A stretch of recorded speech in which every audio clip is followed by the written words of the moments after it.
Hello, my name is Eddie McKenna, and I am a Public Information Manager with the Land Resources Management Program of the New Hampshire Department of Environmental Services. In this video, we'll offer you some top tips for freshwater docking structures. Let's get started.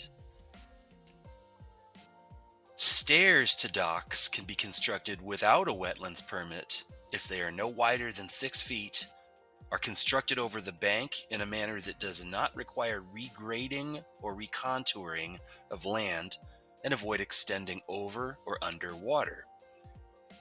However, please note that they still require a shoreland permit. If an existing legal dock is repaired to result in no change to its pre-existing footprint, meaning its size, location, and configuration, and the work is conducted in the dry, meaning not in standing or flowing water, a wetland permit is not required. You may also be able to repair portions of permanent docks below full lake level that are exposed and in the dry during drawdown without a wetlands permit if you do not excavate the lake bed.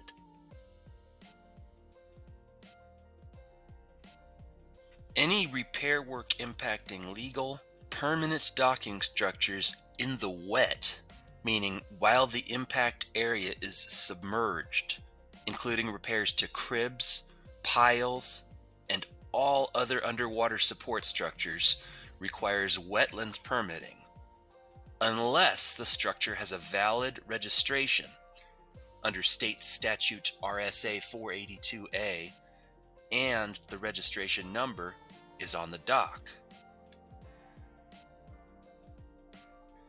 Replacing or repairing voluntarily registered docking structures in non-tidal waters is also exempt from the permitting process.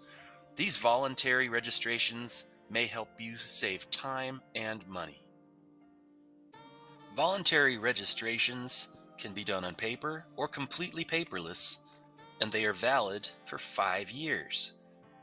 For permanent dock owners, any repair or replacement in the water requires a permit, unless it is registered.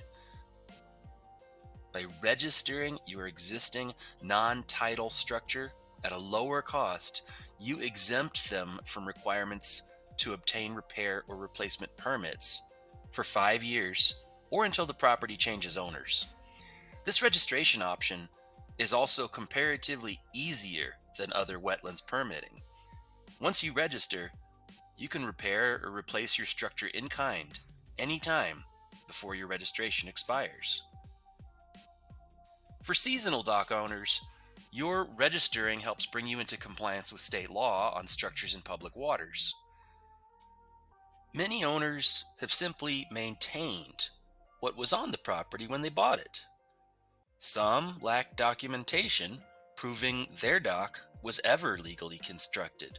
This can complicate property sales, as well as enforcement response options if someone files a complaint against their structure. Registering a seasonal dock only requires proof that the docking structure and configuration existed before January 1st, 2000 and has been maintained since.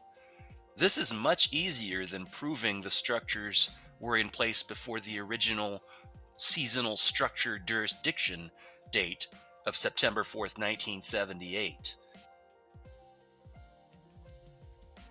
If owners of docking structures opt out of this voluntary registration process, or if their projects do not qualify for this process, they can use other options available to get a wetlands permit, which must be recorded at the appropriate county registry of deeds.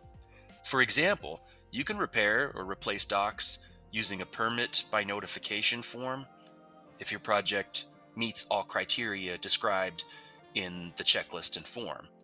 Alternatively, you may consider a standard dredge and fill wetlands permit application. Thanks for watching. We hope this helps you plan your proposed docking structure project. We are happy to help make the permitting process within the protected shoreland a little bit smoother for you.